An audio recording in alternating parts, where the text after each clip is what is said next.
Hey there, AQR students. Welcome back from spring break. We are looking at SAS Student Activity Sheet 4, Length of Daylight. We'll spend a few days on this, and then Student Activity Sheet 5 is directly related to this one.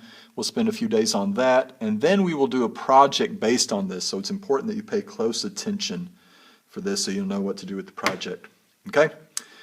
So, let's just look at what it says. You may have noticed that during the winter, the days are shorter, and during the summer, the days are longer. Question is, how much longer are days during the summer? And does the length of summer days change depending on the latitude of a place? We will investigate these questions using data from 4 different cities at 4 different latitudes. So we'll look at Houston, Philadelphia, and Winnipeg. All of that's going to be in Student Activity Sheet 4. And then we'll look at Porto Alegre, Brazil, and we'll look at that in Student Activity Sheet 5. The data in the tables for this activity describe the length of daylight for the year 2009. The data table is based on 2 assumptions. The length of daylight is defined as the amount of elapsed time between sunrise and sunset. And because 2009 is not a leap year, there are 365 days in a year. Which city would you expect to have more daylight during the summer, Houston or Philadelphia, and why do you think so? Okay, so take a guess there. Houston or Philadelphia, which one gets more daylight during the summer, and why do you think that might be the case? All right, notice Houston's here, Philadelphia is here. First, before we go on, let me just say the last 2 pages of this student activity sheet are page 32 and 33. And if you have access to a printer, it'd be really nice to print those out. In fact, well, you just need 1 copy of each. But try to get those printed out. That's going to make this a whole lot easier, especially 33 is the scatter plot, the graph paper. So if you can print those out, please do, because that will make this easier. If not, you will need to make your own graph paper somehow or have a piece of graph paper handy or something. All right? So let's move on here. So we're going to be doing Houston. I'm going to do Houston with you, and then you are going to be kind of responsible to do Philadelphia. We're doing those first 2 today. All right? So make a scatter plot of the length of daylight by day number for Houston on the blank grid provided at the end of this activity sheet. This is page 33, like I said, the very end of the student activity sheet.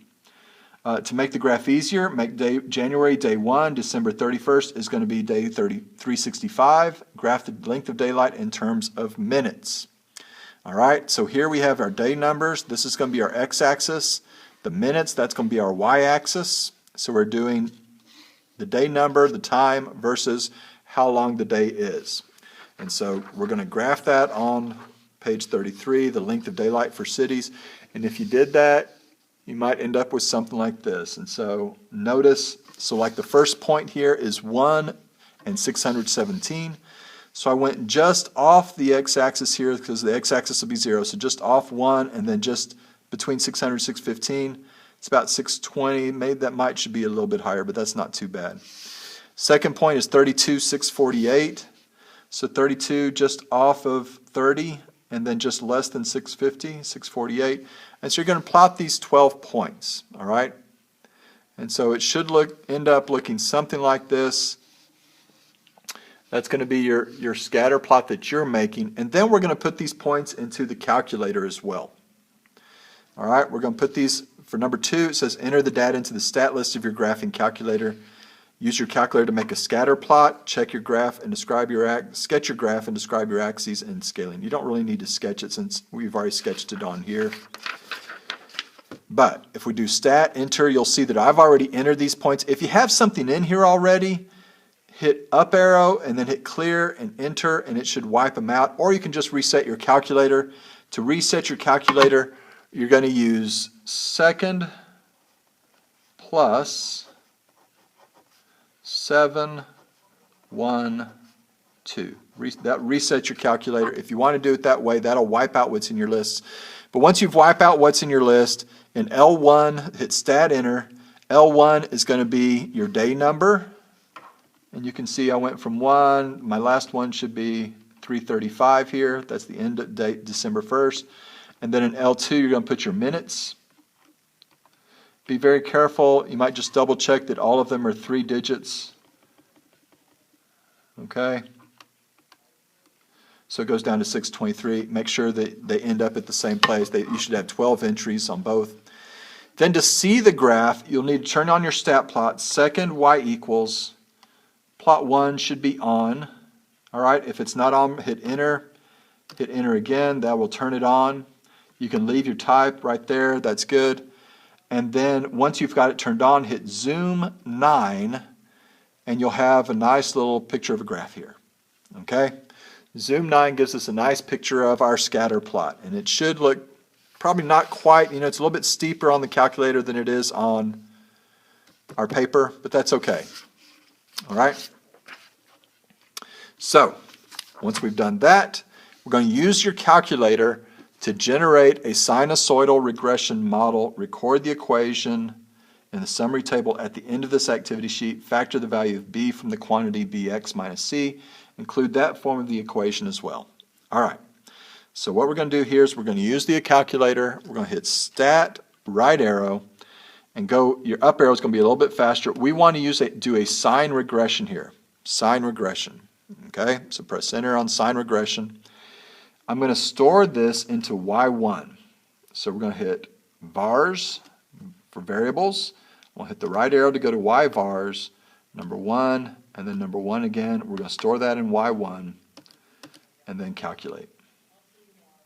Takes a few seconds here. There we go.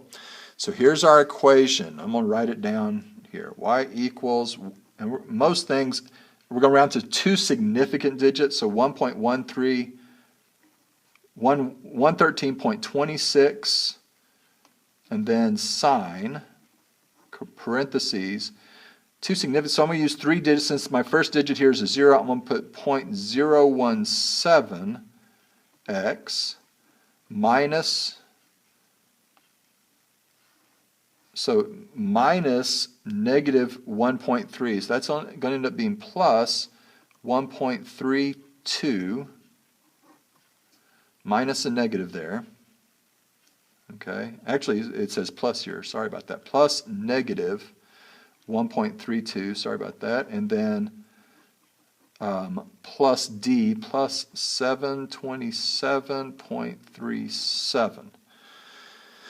Okay, so that's our equation, and if you were able to print this out, hopefully we're going to say the calculator form, y equals 113.26 sine 0.017x plus a negative 1.32 plus 727.37. Okay, so that's the calculator form. Now, for the factored form, what we want to do is factor out this 0.017. So 1.1326 sine. All right, so I'm going to put 0.017 parentheses x minus. So in order to factor, I'm going to factor 0.017 out of this. So I'm going to divide. I'm going to take 1.32, and I'm going to divide that by 0.017. Actually, I don't need that. And that gives me 77.65. So x minus 77.65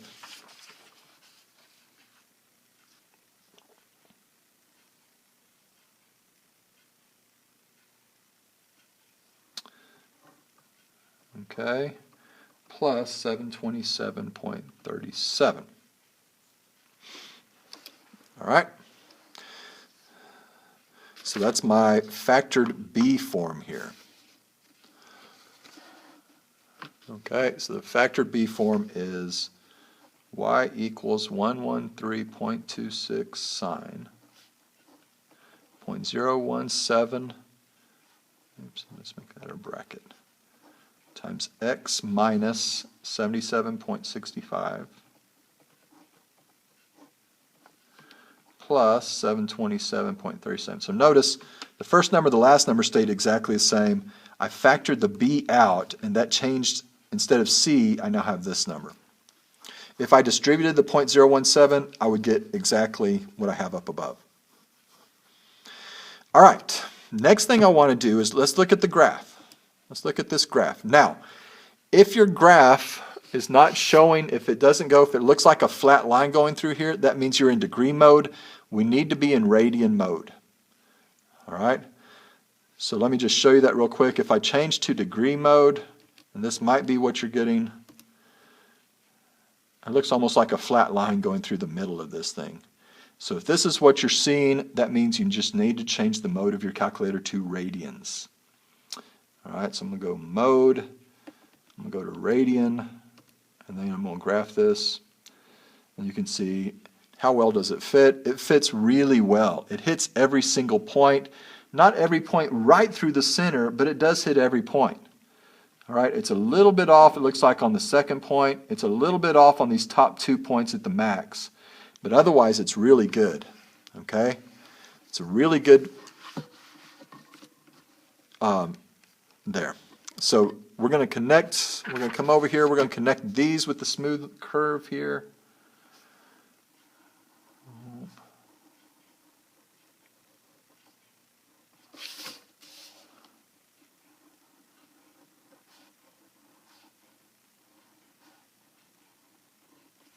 All right, so it should look something like that. All right, last thing for this, I believe, or close to the last thing. Yeah, this is the end of number 6. Use your calculator to determine the maximum and minimum values for the length of daylight by day in Houston, and record these in your summary table. Label them on your scatter plot. To which dates do these values correspond? All right, so we're going to come in here and we're going to do second and then trace, which will take us to the calculate screen. And I want to find, let's start with the maximum. So number 4 is maximum. You can see our cursors right here at the top of the graph. We want to find that top value. So I'm going to move, I want to be to the left of the maximum for the left bound. Notice the calculator says left bound. I'm going to press enter, and it puts a little dashed line in there. And then for the right bound, I want to move to the right side of that top. So anywhere over here is fine. Right bound here. And so basically we're telling the calculator, find the highest point between those 2 lines there. And it says guess. I'm just going to press enter one more time, and it comes back with the maximum. So my maximum, the ordered pair is 172 point, well, that's pretty much just 172. And y is 840.6. Yeah, that's fine. So it's about 841. Okay, and now let's do the same for the minimum. The minimum is going to be at the end of the year. Here's where I'm going to hit the minimum, or before the beginning of the year, so that you complete, that line represents January. Actually, I guess it represents December 31st. So my minimum is going to be somewhere in December, but we're going to find that minimum at the right edge here. So second, trace, and number 3 is minimum. All right. And you can see it says, should say minimum, calculate minimum here. So for the left bound, I'm going to move down here. And I want to be, while it's still going down, before it hits the very end. So press enter for the left bound. And then the right bound, I'm going to go as far as I can here. All right, can't go any further here. You can see it's 368, which is past 365 again, will be December 31st. So right bound, I'm going to press enter, guess, press enter one more time. And so we're getting 359.1, so we'll just call that 359. And then number 614.1. Okay. All right, so what does that correspond to? 172. The 170, remember our x values here are the day numbers. Our x values are the day numbers. So if we come back over here, we can see that 172 falls between 152 and 182, so it's in June, and 172 would be 20 days after June 1st, right? I'm looking at this number right here. And so 20 days after June 1st, that's going to be June 21st. And if you know this, that's great. If not, you need to know that June 21st, that is called the summer solstice. And that is the longest day of the year. At least it is in Houston, and it is here in Waco too. I mean, June 21st is the summer solstice. Okay, the length of that day is about 841 minutes, right? If we round it to the nearest whole number, it's 841. I'm going to go over to the regular part of the calculator here. If I do 841 divided by 60 minutes per hour, I get 14-hour day plus one, 14 hours would be actually 840. So this is 14 hours and 1 minute. Okay, so almost exactly 14 hours. It's a little bit more, 14 hours plus 1 minute. All right, 359. Let's go back over here to this thing. 359, December 1st is 335. So if we say 359 minus 335, we get 24 days after December 1st. So this is December 25th. So that missed our winter solstice by just a little bit. Winter solstice is December 21st. We're off by 4 days, but that's okay. And it's 600, we're talking about 614 minute long day. So if I take 614 divided by 60, 614, that's about 10 hours. 10 hours would have been 600. And so we have another 14 minutes extra. Okay, 10 hours and 14 minutes. So that is the ordered pair for the minimum. Okay, notice a little over 14 hours for the longest day of the year, a little over 10 hours for the shortest day of the year. Okay, so I wanted you to do these same things. You're going to do it for Philadelphia. You're going to make a scatter plot. All right, make a scatter plot with this information, same day numbers but different minutes. Okay, see what that looks like. And then you're going to go in and you're going to put this number in. You're going to do stat, enter. You're going to put these numbers, again, same day numbers. You're fine with that, so you don't have to change your L1, but your L3 now will be for Philadelphia. So you start with 563 and then 611, etc. Put all those in. After you've done that, you'll want to turn on plot 2. So second y equals, go to plot 2, press enter again. That will turn it on. These will give you red dots. Okay? When you've done this, you'll hit zoom 9. Oops. Sorry, I messed that up. Let's wait for it to quit drawing here. Okay. Let's go back. Second y equals 1. All right, we want that to be blue. Second y equals, go to plot 2. We want this to be L1 and L3. So hit second 3 to change that to L3. And then hit zoom 9. Actually, we have a dimension mismatch. Okay. Because you'll need to have them all in there. But when you hit second y equals, go to plot 2, turn it on, and then change it to y list. You want to use L3. All right, you'll need to put all the numbers in there before it will actually graph it. Okay, so put all the numbers in. It'll graph it then at that point. Hit zoom 9. It'll give you. Then you'll be able to see Houston, and you'll also be able to see Philadelphia on there as well. All right. Then, just like before, you're going to do stat, right arrow. You're going to do sign reg. This time, use L3. Okay, for Y list, use L3. So second 3, use L3. Store it into Y2. So vars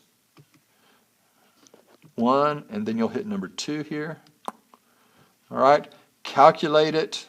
It'll give you your equation, and then go through and find your stuff. You'll have the ordered pair. You'll have your calculator form. Get your factor B form. Then do second, calculate.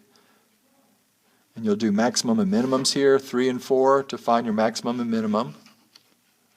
Okay? And then compare them. Compare the regression models. All right? Okay, and then we will look at the intersection points tomorrow. All right, we'll do that for tomorrow. All right, that should do it. I hope all that made sense. If you have questions, let me know. Otherwise, good luck, and we'll talk to you tomorrow. Bye-bye.